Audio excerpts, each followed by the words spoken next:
In this video, you're going to learn my top 6 steps to set goals or resolutions that you're actually going to accomplish this year. Hey everyone, I'm Alex. I'm a former 9-to-5er turned life coach, and I'm here to help you get on your path to purpose and leave your 9-to-5. So it's that time of year where we start reflecting on the past year that we've had, and we start thinking about what we may want to accomplish in the coming year. And so if you've tried setting a goal or resolution in the past and it hasn't turned out the way you wanted, you may be feeling hesitant to set a new goal this year. You don't want to feel that disappointment again. You don't want to have the high of the excitement just to fall off track in 3 months. So why are we often motivated to set goals or resolutions at certain times during the year? Why is January 1st motivating? Why is a Monday motivating? Why is the summer solstice motivating? Why is whatever date motivating to you? Well, this is a concept presented by Katie Milkman known as the fresh start effect. And this refers to the human tendency to start taking action towards a new goal after a key date or a certain occasion has passed. The majority of this research has focused on resetting and restarting a goal after a past failure. So typically we feel the motivation of the fresh start effect when we've tried something in the past, it hasn't worked out, and now we have that clean slate and we feel like we have a fresh start. So having that clean slate and the feeling of a fresh plan, a fresh goal with all of the failures behind us can be really motivating. And speaking of motivation, it's something we have to talk about briefly because this is something that can really knock you off your progress when you're on your way to your goal. So the thing about motivation is that we get really excited in the beginning, we have a new idea, we are imagining ourselves accomplishing that goal, we get really excited and we feel really motivated. And this gets us started and that's great. But the thing about motivation is that it will naturally wane, and it's important to just expect that. You're not going to feel motivated all the time. And this is why the tips presented in this video are actually going to help you reach your goals. They don't rely on motivation or willpower, which come and go. They rely on behavior change science and the best tools from the coaching industry.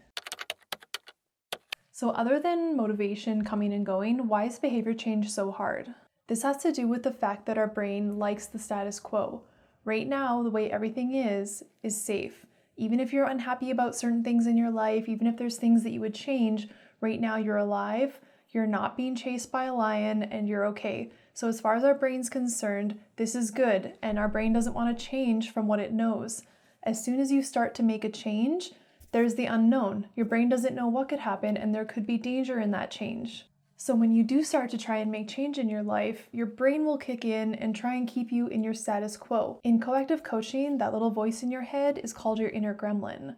So the gremlin will come out when you try and make change, and it's going to say things like, "This is too hard, you don't know how to do this, why are you doing this, what could go wrong?" It's going to tell you everything that could go wrong.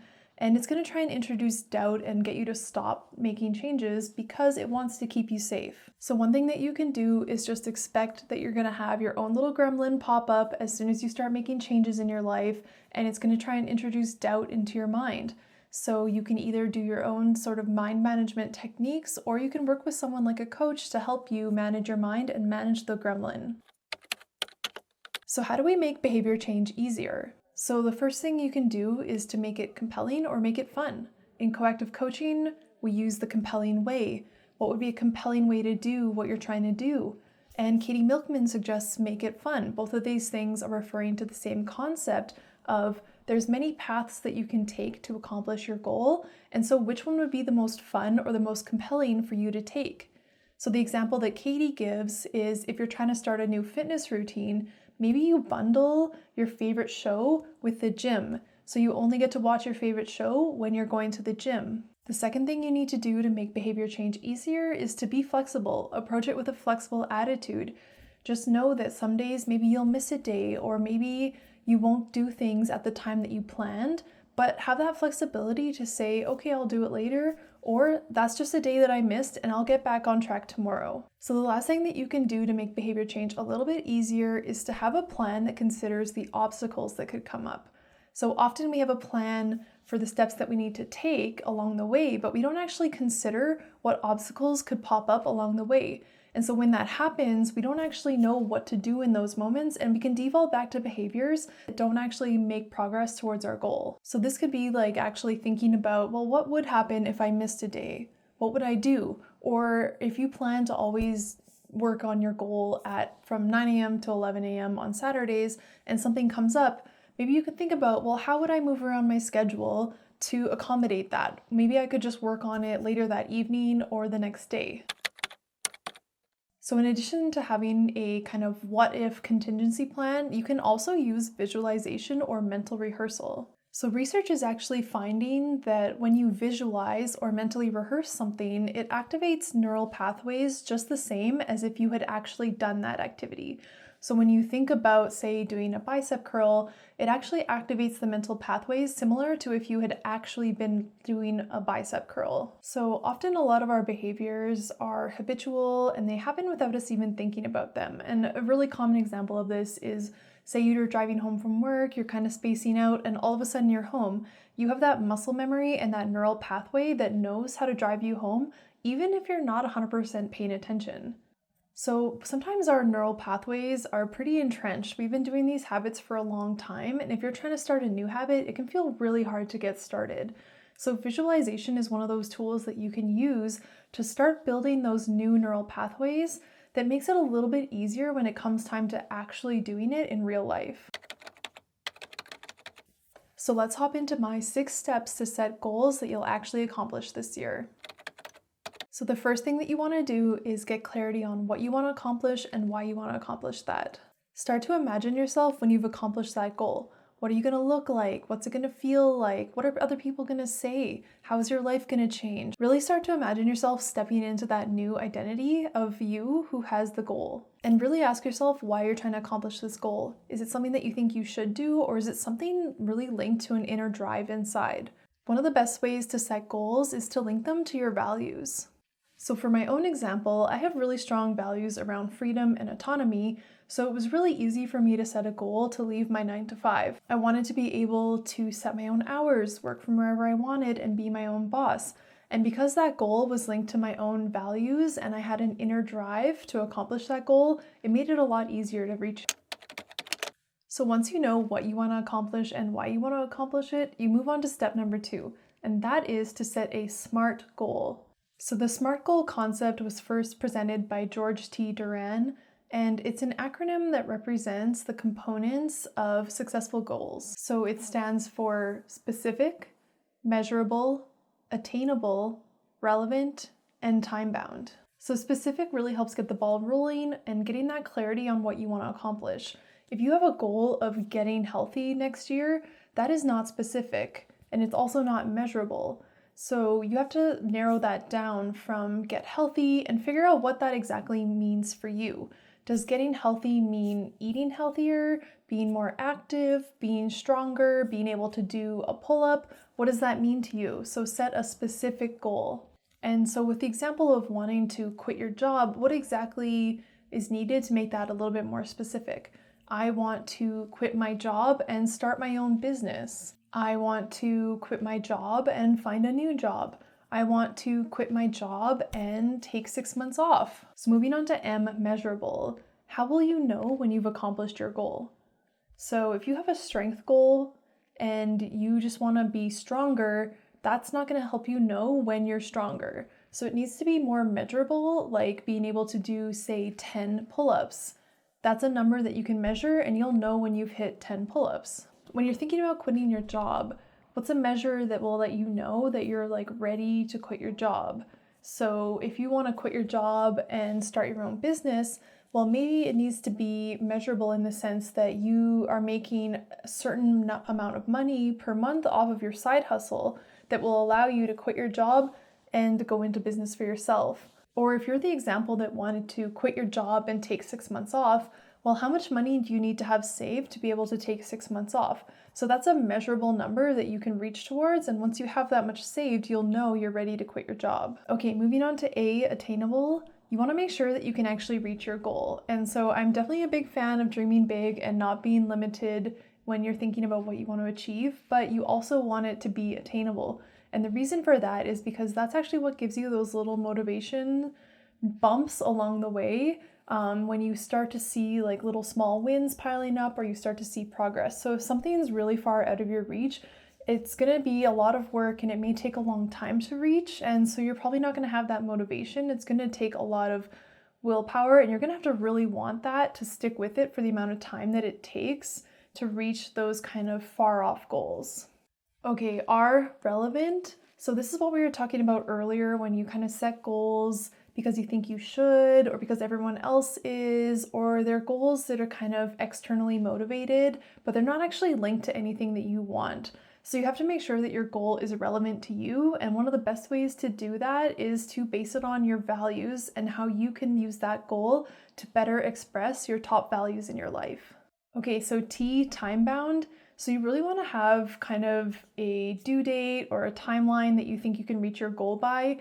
And this is actually what keeps us on track and moving forward. If you have no end date, you can kind of just drag your feet and take forever. And again, you're not going to get those small wins. You're not going to have that urgency, and you're not going to have the accomplishments that actually keep you motivated to keep moving forward. So if you're using the example of wanting to run a 5K next year, well, maybe you can sign up for a 5K that's, a reasonable amount of time down the road that allows you to train, but you do have that race coming up, so that keeps you motivated to actually go out and train on your schedule.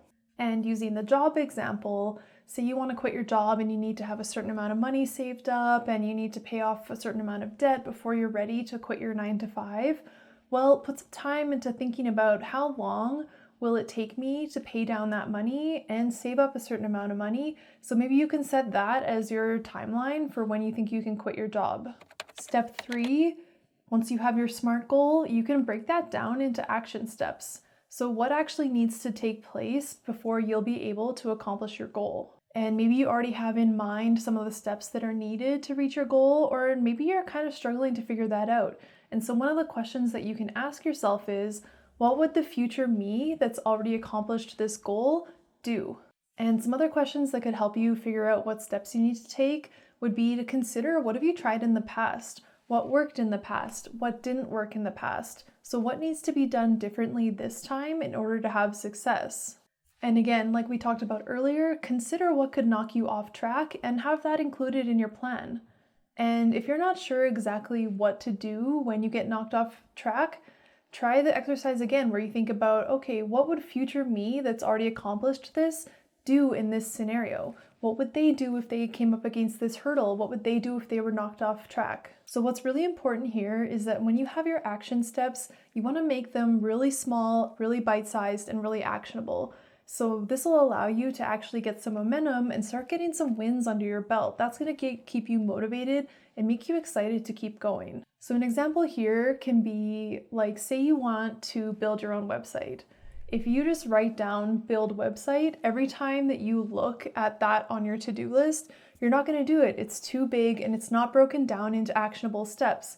You can't easily sit down and build a website within an hour, or at least most people can't. So what would you actually need to break that down into to make it actionable and bite-sized? Maybe you would have to decide on your domain name, then you would have to buy your domain, then you would have to decide if you want to have a WordPress type website or a Squarespace or Wix type website.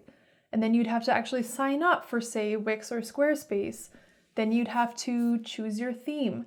So you can see how there's all these small steps that go into building an actual website.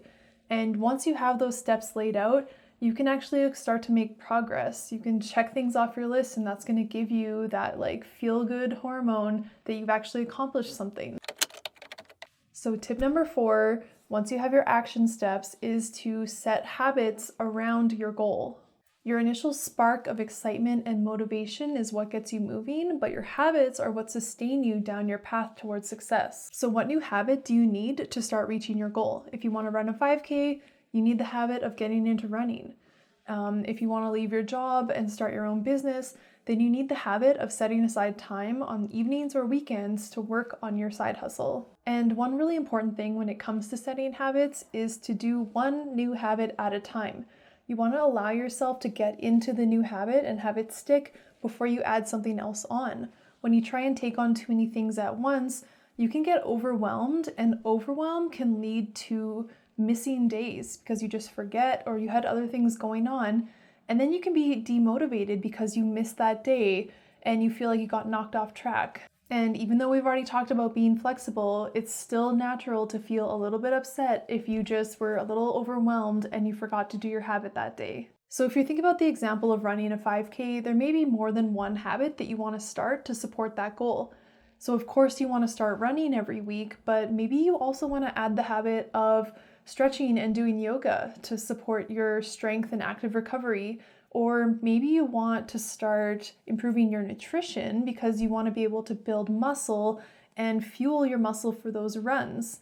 So that could be 3 new habits that you want to start, but you want to make sure to do one at a time, because if you try and start running, eating healthier, and also doing yoga and stretching and strength every week, that's going to be a lot if you're starting from ground zero. So my last tip when it comes to setting habits is to try and link your new habit to an already existing habit. Because you already have a little bit of a routine around that habit, it's a little bit easier to add on one more thing. And you've also got like a certain schedule or a certain trigger around your original habit that can help you remember to do your new habit every day. So an example here is like, say you're not the best at flossing, but you brush your teeth every day. So you tack on the habit of flossing every time you brush your teeth. My 5th tip is to have a growth mindset, or to be able to iterate. When you have a growth mindset, you're okay with trying things, maybe failing a little bit, learning from those things, and trying again. You really want to have the attitude of, okay, I didn't get it on the first try, but that's okay. I'm new at this. I'm learning, and what I learned from what didn't work will help me in what does work. And my last tip is to be patient. Research is finding that it can take up to 2 months or more for a new behavior to stick. So you really have to be patient with those habits and with yourself. Like I just said, if you want to have a growth mindset, patience is part of that. You have to know that you're new, you're learning, it's going to take time, but it will come. All right, so that's been my 6 tips on how to set goals that you'll actually reach this year. I hope this really helps you in your planning process and in reaching your goals. Let me know down in the comments if you learned something new and if you're excited to start setting goals this year. Make sure to like and subscribe and check out my next video up here, and I will see you in the next video.